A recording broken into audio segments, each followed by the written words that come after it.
Hi, Sean Spence, CEO of Armchair Telethon, and this is Armchair Diary, Story of an Entrepreneur, my daily diary of all my little adventures.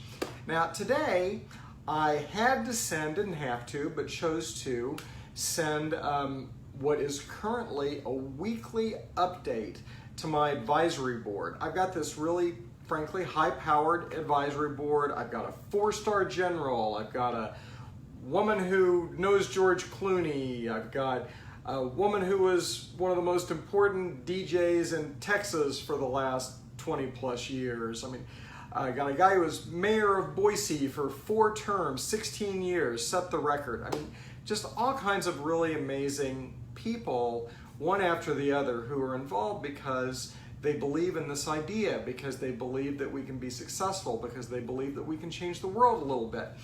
And really the reason they're involved, I mean, there are some potential monetary values to them, but the main reason they're involved is because it's fun, right?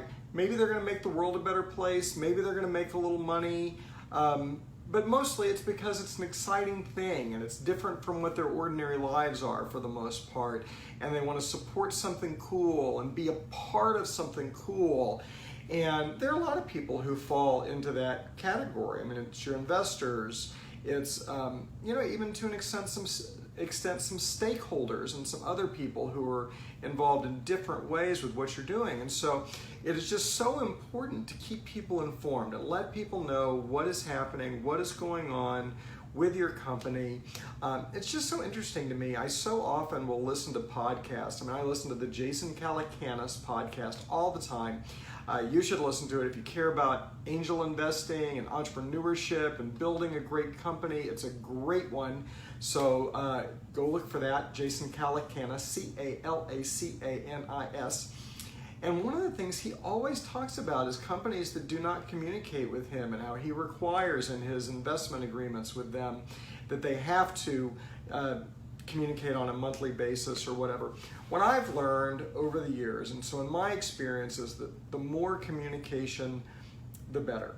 Whether things are going great, which I've been involved in several things where they were, and like this, it's going great every day. There's just lots and lots and lots and lots of great news.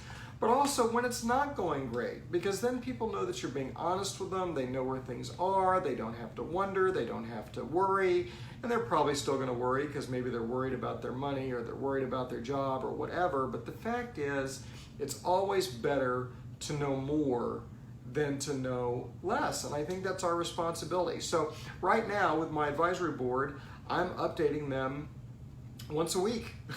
Most Mondays. Sometimes it's a different day because there's something really exciting to share or whatever, but I'm communicating with them once a week. Now that's going to go to once a month, and that's really what I recommend. Worst case scenario, you got to let people know what's going on at least once a quarter, right? You're in the startup game, things are crazy, we get that, you're busy, but sit down and take 20 frickin' minutes once a month or even once every 3 months, and make sure you're telling people, give them key metrics, let them know how things are going on. You know, right here in my company, we're still developing the key metrics, but I'm trying to start providing more and more things for them so that they know what's going on. And then, I have one of my board members who says I provide too much information, and Sean, I only have time for so much. And that person is right, and I get that, and I'm very respectful of that. But the fact is, there are different people who want different things, and so I try to provide them. And so one of the things I've started providing today on advisory board updates is, hey, if you're not interested in reading everything, just read the part in bold underline, and just read that, which was stuff that we need from them that will help us succeed. And this board member is really wonderful about helping, so probably it'll result in some help, and that person might skip large chunks of the message because that person doesn't care. I think that's it. I think make sure you're keeping people informed. Be a good entrepreneur, and part of being a good entrepreneur is taking care of the people who are trying to help take care of you, your advisors, your investors, your partners. Keep them in the loop. This is Sean Spence, CEO of Armchair Telethon, and this has been another installment of Armchair Diary, Story of an Entrepreneur. Thanks, and you have a great evening.